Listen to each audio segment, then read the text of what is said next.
नमस्कार मेरे प्रिय छात्रों, मेरा नाम उज्ज्वला राकेश पाटिल कस्तूरबाई वालचंद महाविद्यालय से। इसके पहले मेरा एक वीडियो प्रदर्शित हो चुका है, जिस वीडियो में हम लोगों ने 12वीं कक्षा के अंतर्गत एक कविता देखी थी जिसका नाम था पेड़ होने का अर्थ। इसमें से तीसरी कड़ी बची थी। पहली कड़ी हम लोगों ने देखा आदमी पेड़ नहीं हो सकता, दूसरी हम लोगों ने देखी हौसला है पेड़, और तीसरी कड़ी जो आज हम देखने जा रहे हैं जिसका नाम है दाता है पेड़। दोनों कड़ियों में हम लोगों ने देखा कि जितने पेड़ सब कुछ त्याग कर सकता है, संघर्ष कर सकता है, वह बात मनुष्य में नहीं है। और ये बात विश्व स्तरीय ऐसे महान कवि यानी हमारे यहाँ मुकेश गौतम जी यह सिद्ध कर चुके हैं। वे विश्व स्तर के ऐसे कवि हैं और उन्होंने ये बात बताई है, और ये कविता भी उनकी है। उन्होंने बताया है कि हौसला है पेड़, पेड़ आदमी नहीं हो सकता, ये बात उन्होंने सिद्ध किया है। और इसके बलबूते पर तीसरी जो कड़ी हम देखने जा रहे हैं जिसका नाम है दाता है पेड़। दाता यानी कौन? दातृत्व शब्द। जैसे कि महाभारत हम लोग देख चुके हैं, रामायण हम लोग देख चुके हैं। महाभारत में दानशूर कर्ण की चर्चा सभी जगह पर है। उसने जो दान किया है वह पेड़ के बराबर है, यानी उसका भी नाम इसके लिए ले सकते हैं। तो ऐसे दानशूर व्यक्तियों का नाम आज हम लोगों की यानी पेड़ के इस कड़ी में वह भी शामिल हो सकते हैं, यानी उसकी बराबरी इसके साथ है। देखते हैं हम लोग ये कविता में कि डॉक्टर मुकेश गौतम जी कहते हैं कि जड़, तना, शाखा, पत्ती, पुष्प, फल और बीज सभी का उपयोग मनुष्य के जीवन में रहता है और हमेशा रहता है। एक ही जगह होता है ऐसी बात नहीं है। मनुष्य के जन्म से लेकर मनुष्य के मृत्यु तक इन सभी चीजों का उसे उपयोग किसी ना किसी तरह जीवन में अवश्य होता है। इस कड़ी में यहाँ पर मुकेश जी ने बताया है, कवि ने बताया है कि हमें पेड़ का उपयोग कहाँ कहाँ पर है, किस तरह उसका उपयोग होता है और उसकी महत्ता यानी उसका महत्व यहाँ पर बताया है। उसकी कई ऐसे कड़ियाँ बताई गई है। जड़ है, तना है, शाखा है, पत्ती है, फूल है, फल है, बीज है, सभी का उपयोग हर तरह से हर सांस्कृतिक कार्यक्रम में, साल भर में होने वाले हर त्योहार और हर ऐसे कार्यक्रम में हम लोग इन सारे चीज़ों का इस्तेमाल करते आ रहे हैं। इसका मतलब उसका अनन्य साधारण महत्व इन पेड़ों का, इन सारी चीज़ों का है। यह हम देख चुके हैं। वह चीज़ पेड़ ही है जो किसी उसे पूजा करता है उसकी, या कोई उस पर कुल्हाड़ी चलाता है। देखिए यहाँ पर आप लोगों को मैं बताना चाहूँगी कि पेड़ कभी भी ऐसा नहीं कहता है कि मुझ पर कुल्हाड़ी मत चलाइए, लेकिन यह जगदीश चंद्र जो डॉक्टर वैज्ञानिक है उन्होंने साबित किया है कि पेड़ ये सजीव रहते हैं। उन्होंने बताया है, हम लोग भी जानते हैं, लेकिन कभी भी पेड़ के मुंह से आवाज नहीं आती है। आप लोग उसकी पूजा कीजिए या उस पर कुल्हाड़ी चलाइए। तो ये निर्भर करता है कि हर स्थान पर वह स्थित रहने वाला पेड़ हमें क्या कुछ नहीं देकर चला जाता। इसलिए उसे मानना चाहिए, उसे पूजना चाहिए और उसका संरक्षण करना चाहिए। पूरे इस कविता में आप लोगों को कवि ने बताया है कि पेड़ों का संरक्षण कैसे और किस प्रकार करना चाहिए और क्यों करना चाहिए, क्योंकि उसकी महत्ता और उसकी उपयोगिता देखकर हमें ऐसा लगता है कि हर दिन हर रोज नए नए हम लोगों को ऐसे पेड़ों का यहाँ पर पौधे या पेड़ लगाना चाहिए, उसकी हत्या नहीं करना चाहिए। कभी भी वो ऐसा नहीं कहता है कि मुझ पर कुल्हाड़ी क्यों चलाई, मेरी ही पूजा क्यों की। निस्वार्थ भाव से हमेशा वो हमें कुछ ना कुछ आज तक देता चला रहा है। वो कैसे, देखिए आगे वो कहते हैं कि पेड़ की एक बूंद भी वह आंसू नहीं गिराता है, हमारी सांसों के लिए शुद्ध हवा देता है। आप लोग ये जानते होंगे क्योंकि आप 12वीं कक्षा के छात्र हैं, और साइंस के छात्र जो है वो तो हमेशा जानते हैं कि शुद्ध हवा या ऑक्सीजन जो देने वाला है वो पेड़ ही है। जानते हैं ना आप लोग कि यह मात्रा यानी ऑक्सीजन की मात्रा हमें देने का प्रयास अगर कोई करता है तो वह पेड़ है। और कार्बन डाइऑक्साइड वायु जो घातक है मनुष्य के लिए वह खुद ग्रहण करता है और ऑक्सीजन की मात्रा तैयार करके मनुष्य को समर्पित कर देता है। और इसीलिए आज हम लोग पुरातन से लेकर आज तक पेड़ों के अवस्था के कारण या पेड़ों के कारण आज हम जीवित हैं और यहाँ पर निरोगी यानी कोई भी बीमारी हमें नहीं है। जब तक पेड़ है तब तक आप है, इसलिए पेड़ों का संरक्षण करना हमारी पूरी तरह से जिम्मेदारी है। इसलिए वह शुद्ध हवा देने का प्रयास ऑक्सीजन के माध्यम से किया जाता है। बीमारी के लिए जो मनुष्य दवाई लेती है उनमें से सबसे पसंद करते हैं वह आयुर्वेदिक।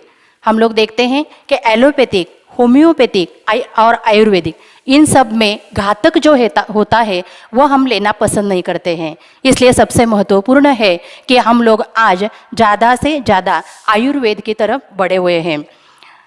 शव यात्रा हो, शगुन या बारात, सभी के लिए देता है पुष्पों की सौगात। और एक बात मैं बताना चाहूँगी कि आप लोग जानते हैं कि रामायण और महाभारत जो भी जिसने भी देखा है उसमें एक बात बताइए कि लक्ष्मण जिस वक्त मूर्छित हो गए थे उस वक्त उन्हें एक जड़ी बूटी लेने के लिए हनुमान जी गए थे, उसका नाम है संजीवनी बूटी।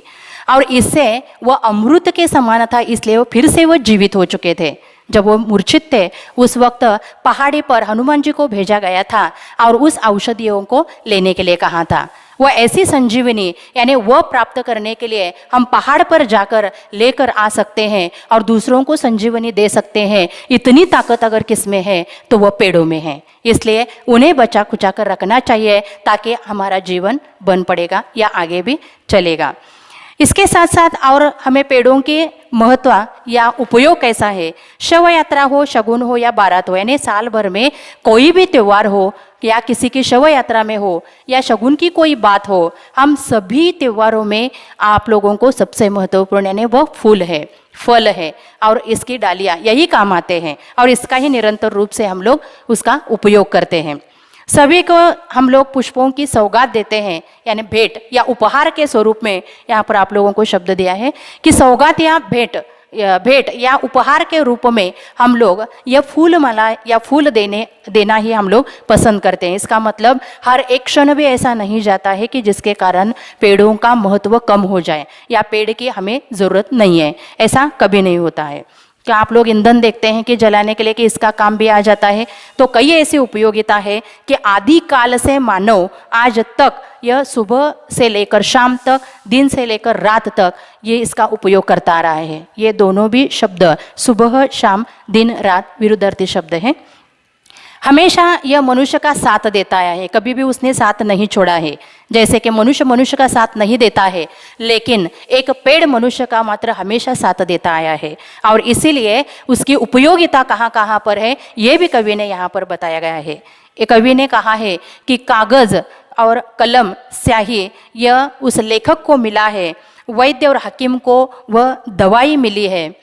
वैद्य ने यहाँ पर आजकल हम लोग कहते हैं कि डॉक्टर, जो पुराने ज़माने में उसे कहा जाता है कि हकीम या वैद्य, इस प्रकार उसके शब्द का इस्तेमाल किया जाता है, जो दवाई देने का प्रयास किया करते थे। आजकल हम लोग डॉक्टरी इस शब्द से उसे पहचानते हैं। ये सब कुछ कहाँ से प्राप्त होता है, तो हमें पेड़ों से ही प्राप्त होता है। शासन और प्रशासन क्या करता है, जिस मेज़ और कुर्सी का इस्तेमाल करता है उसकी उपयोगिता वही से है, यानी मेज़ हो, उसका आसन हो, कुर्सी हो या कोई भी चीज़ हो। आजकल हम लोग देखते हैं कि उसका उपयोग हम लोग किस लिए करते हैं कि बैठने के लिए। ये पेड़ का ही देन है।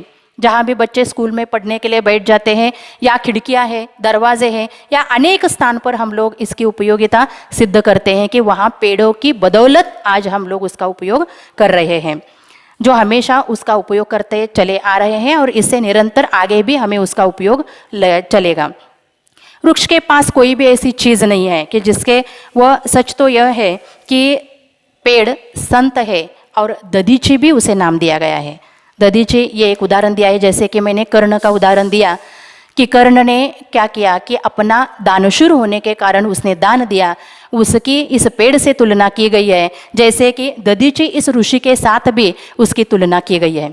दधीची यह ऋषि जिस वक्त इंद्र ने इस दधीची इस रुचि से अपनी हड्डियां मांगी थी, हड्डियां इसलिए मांगी थी ताकि उन हड्डियों से अस्त्र तैयार किया जाए। क्योंकि वृत्रासुर नाम का एक राक्षस, एक असुर, जो उसने इस समाज को नष्ट करने का, इस विश्व को नष्ट करने के लिए उसका जन्म हुआ था, या वह तहस नहस कर रहा था, उसे नष्ट करने के लिए जिस वक्त उनके दधीचि ऋषियों के हड्डी से इंद्र ने एक अस्त्र बनाया, उस अस्त्र से इसका वृत्रासुर का वध किया गया था। इसका मतलब पेड़ के बराबर इस दधीचि ऋषि का भी सम्मान उतना ही होना चाहिए। जैसे कर्ण कहिए या दधीचि ऋषि कहिए, इनका पेड़ के समान ही उनका भी दानशूर या वह दानी है, वैसे मनुष्य को भी होना चाहिए। मनुष्य ने अभी अभी आप लोगों को मैंने बताया कि इसका उपयोग और उसकी महत्ता कितनी है, और वह उसका दाता के रूप में पेड़ को हम लोगों ने देखा। एक तो पेड़ हम लोग नहीं हो सकते हैं, कवि ने भी ये मान्य किया है। उसके साथ साथ आप लोगों ने दूसरी कड़ी में देखा कि हौसला है पेड़, पेड़ दाता है, और इसके साथ साथ हम लोगों ने उसकी उपयोगिता, उसका महत्व, ये सब कुछ आज हम लोगों ने कविता में देखा। कविता यहाँ पर समाप्त हो जाती है, उसके पहले मैं और एक डॉक्टर मुकेश गौतम जी की कविता आपको सुनाना चाहूँगी अंत में। जब भी कोई पड़े बीमार, याद हमें तब आते हैं पेड़। जब भी कोई पड़े बीमार, तब याद आते हैं ये पेड़, और हमारे दुख हरने को स्वयं दवा बन जाते हैं पेड़। जितना चाहा था उतना पाया, अब तो धन लिप्सा को छोड़। जीवन में चाहो अगर शांति ले, अब प्रकृति से नाता जोड़। सब रोगों की जड़ प्रदूषण, जिससे मानव रहा कराह।